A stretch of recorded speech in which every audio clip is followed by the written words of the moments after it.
Afternoon बच्चों। देखिए हम लोग कक्षा 7 का आज विज्ञान पाठ 1, कक्षा 7 का विज्ञान पाठ 1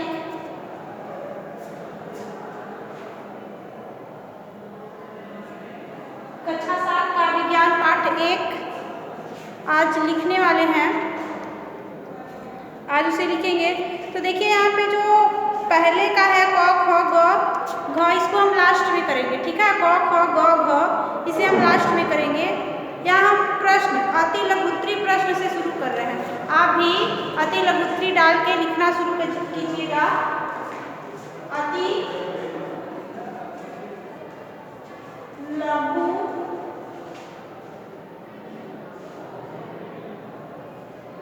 उत्तरी, अति लघुत्तरी प्रश्न। पहले हम अति लघुत्तरी, आप परेशान मत होइएगा कि मैम कहाँ से शुरू कर दी। हम पहले अति लघुत्तरी प्रश्न लिखवा रहे हैं, लघुत्तरी दीर्घोत्तरी लिखवा देंगे, तो उसके बाद ये हम आपको क ख ग घ सब करवा देंगे, ठीक है। इसमें कुछ भरना है तो हम सोच रहे हैं कि पहले आप लिख लीजिए, तो भरने वाला काम हम लास्ट में कर लेंगे। तो देखिए अब अति लघुत्तरी में पहला प्रश्न लिखिएगा। आप अति लघुत्तरी में पहला प्रश्न लिखिएगा, पदार्थ की परिभाषा बताइए। पदार्थ की परिभाषा बताइए। पहला प्रश्न है पदार्थ की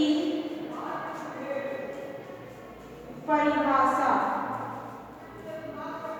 पदार्थ की परिभाषा। पदार्थ की परिभाषा। अब यहाँ पे पदार्थ की परिभाषा लिखना है।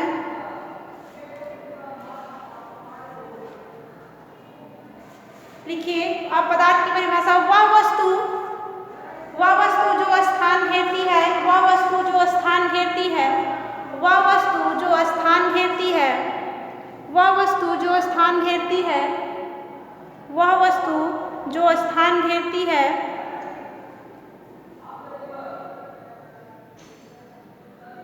वह वस्तु जो स्थान घेरती है तथा जिसका कुछ द्रव्यमान होता है, तथा जिसका कुछ द्रव्यमान होता है, वह वस्तु जो स्थान घेरती है तथा जिसका कुछ द्रव्यमान होता है पदार्थ कहलाती है। वह वस्तु जो स्थान घेरती है तथा जिसका कुछ द्रव्यमान होता है पदार्थ कहलाती है।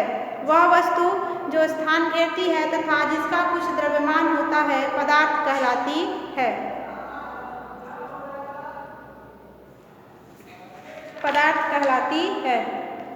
अब है रासायनिक अभिक्रिया किसे कहते हैं। अगला प्रश्न लिखिएगा ख, दूसरा इसका है दूसरा रासायनिक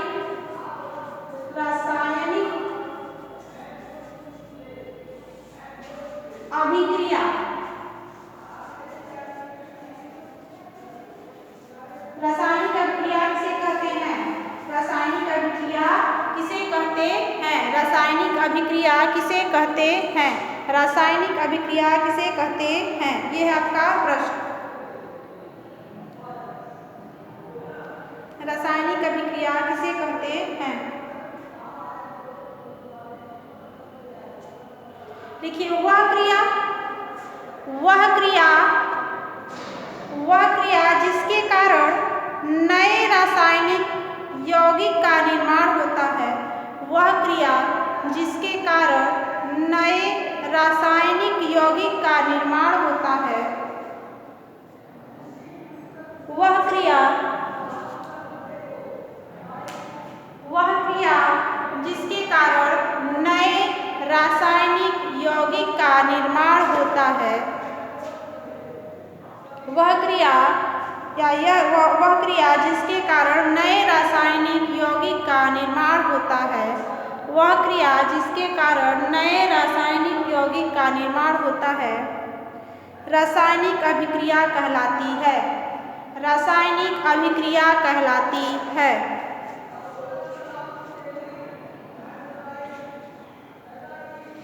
रासायनिक अभिक्रिया कहलाती है। अब लिखिएगा मिश्रण। अगला लिखिएगा आप मिश्रण।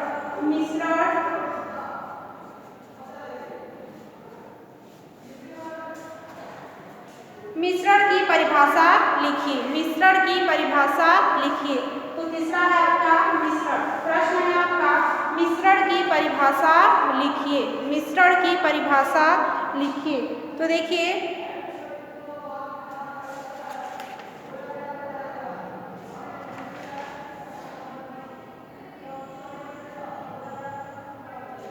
लिखिए दो या दो से अधिक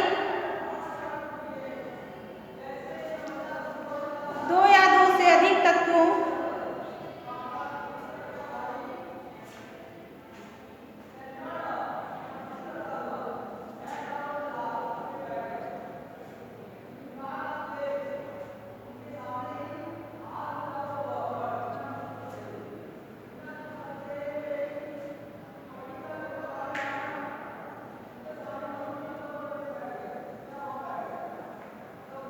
फिर से लिखिएगा जब दो या दो से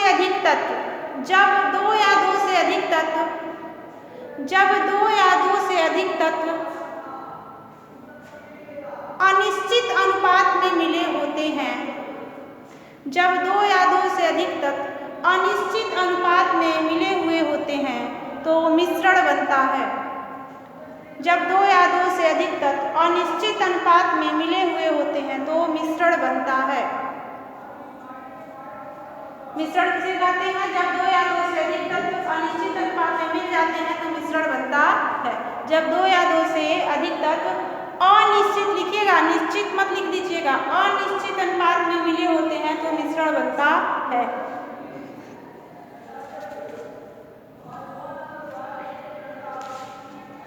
यह मिश्रण कहलाता है। जब दो या दो से अधिक तत्व अनिश्चित अनुपात में मिले होते हैं तो मिश्रण कहलाता है। अब है किसी तत्व का अणु सूत्र क्या दर्शाता है? प्रश्न लिखिएगा चौथा, इसके नीचे चौथा प्रश्न लिखिएगा किसी तत्व का अणु सूत्र क्या कहलाता है, दर्शाता है। किसी तत्व का अणु सूत्र क्या दर्शाता है? अब किसी तत्व का अणु सूत्र क्या दर्शाता है?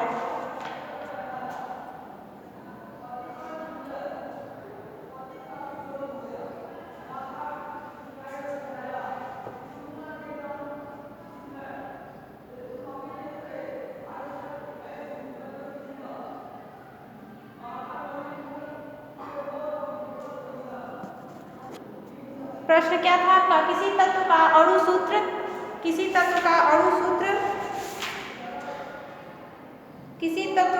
सूत्र क्या दर्शाता है? तो लिखिए किसी तत्व का अणु सूत्र किसी तत्व का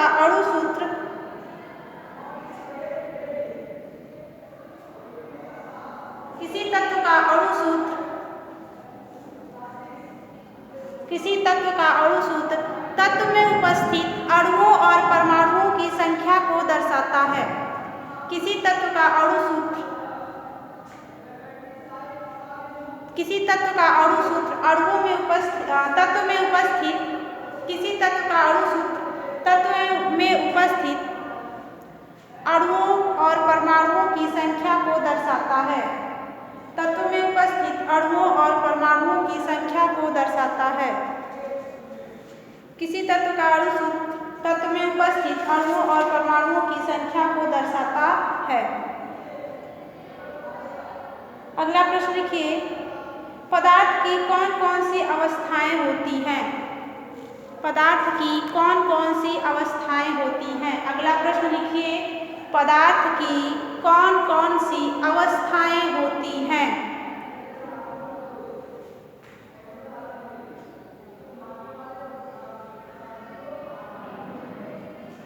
पदार्थ की कौन कौन सी अवस्थाएं होती हैं? तो लिखिए पदार्थ की तीन अवस्थाएं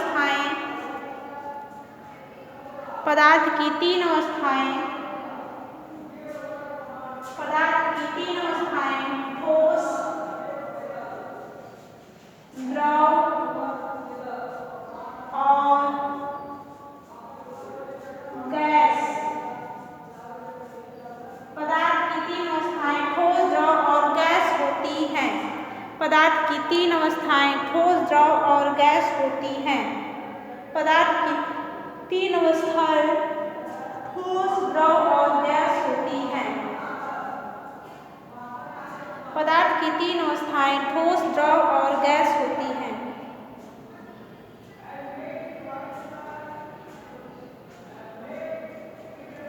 अब अगला डालिएगा लघु उत्तरीय प्रश्न। अब अगला डालिएगा लघु उत्तरीय प्रश्न। अगला डालिएगा लघु उत्तरीय प्रश्न।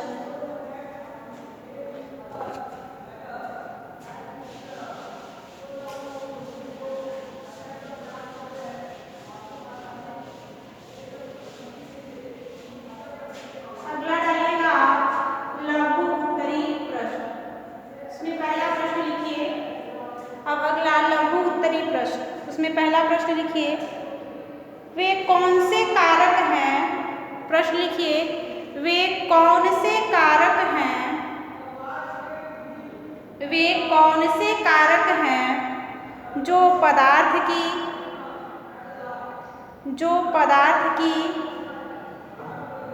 विभिन्न अवस्थाओं को निर्धारित करते हैं? वे कौन से कारक हैं जो पदार्थ की विभिन्न अवस्थाओं को निर्धारित करते हैं? वे कौन से कारक हैं जो पदार्थ की विभिन्न अवस्थाओं को निर्धारित करते हैं?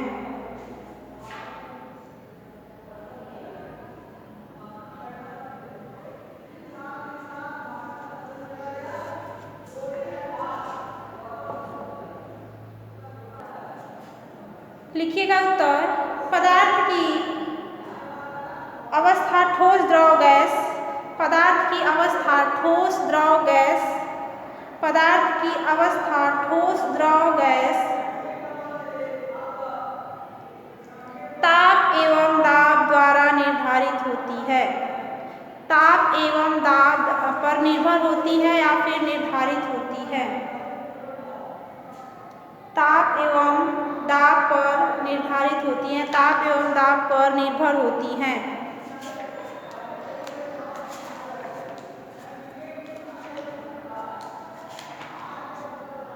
अब लिखिए, H2O2 सूत्र से क्या जानकारी मिलती है, बताइए। H2O2 सूत्र से क्या जानकारी मिलती है, बताइए। H2O2 सूत्र से क्या जानकारी मिलती है, बताइए।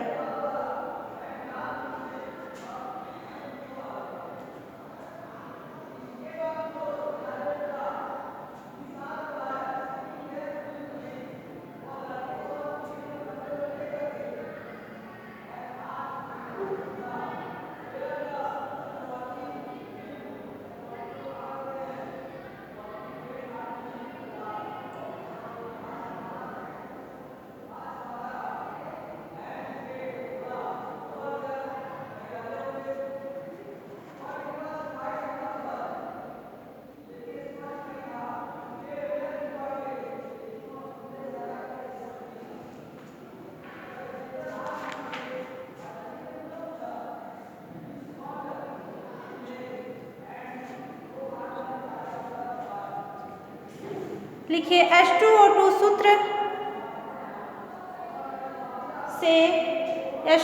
सूत्र से हमें हाइड्रोजन के 2 परमाणु और ऑक्सीजन के 2 परमाणुओं का पता चलता है। H2O2 सूत्र से हाइड्रोजन के 2 परमाणु और ऑक्सीजन के 2 परमाणुओं का पता चल रहा है। H2O2 सूत्र से हाइड्रोजन के 2 परमाणु और ऑक्सीजन के 2 परमाणुओं का पता चल रहा है, या फिर H2O2 सूत्र में हाइड्रोजन के 2 परमाणु हैं और ऑक्सीजन के 2 परमाणु हैं।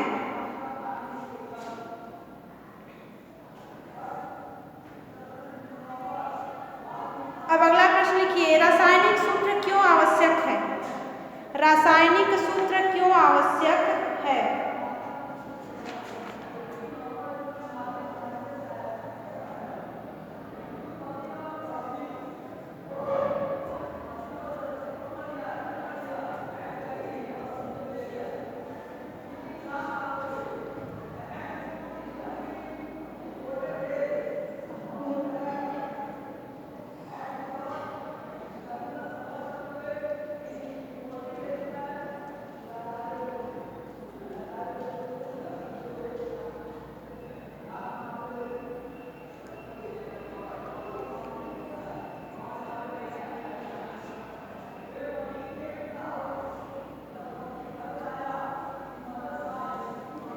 हो गया प्रश्न, रासायनिक सूत्र क्यों आवश्यक है? उत्तर लिखिए। किसी भी अभिक्रिया को वाक्य रूप लिखने में, किसी भी अभिक्रिया को वाक्य के रूप में लिखने में अभिक्रिया का विवरण बहुत लंबा हो जाता है। किसी भी अभिक्रिया को वाक्य रूप में लिखने में अभिक्रिया का विवरण बहुत लंबा हो जाता है। अभिक्रिया का विवरण बहुत लंबा हो जाता है।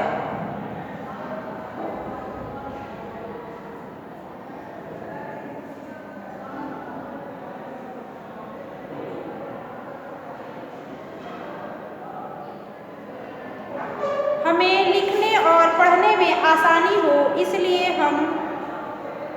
हमें लिखने और पढ़ने में आसानी हो इसलिए रासायनिक सूत्र का उपयोग करते हैं। किसी भी अभिक्रिया को वाक्य रूप लिखने में, किसी भी अभिक्रिया का वाक्य रूप लिखने में वह उसका विवरण बहुत लंबा हो जाता है, इसलिए अभिक्रिया को हम रासायनिक सूत्र में दर्शाते हैं। इसलिए हम अभिक्रिया को रासायनिक सूत्र में दर्शाते हैं ताकि हमें उसे लिखने और पढ़ने में आसानी हो। किसी भी अभिक्रिया का विवरण वाक्य रूप में यदि किया जाएगा तो वह विवरण बहुत लंबा हो जाएगा, इसलिए हमें पढ़ने और लिखने में आसानी हो इसलिए हम उसे समीकरण रूप में लिखते हैं और रासायनिक सूत्र के रूप में लिखते हैं। ठीक है, देखिए आज थोड़ा सा कम लिखवाए हैं लेकिन अगले दिन आपको लिखवाया जाएगा। बाय बच्चों।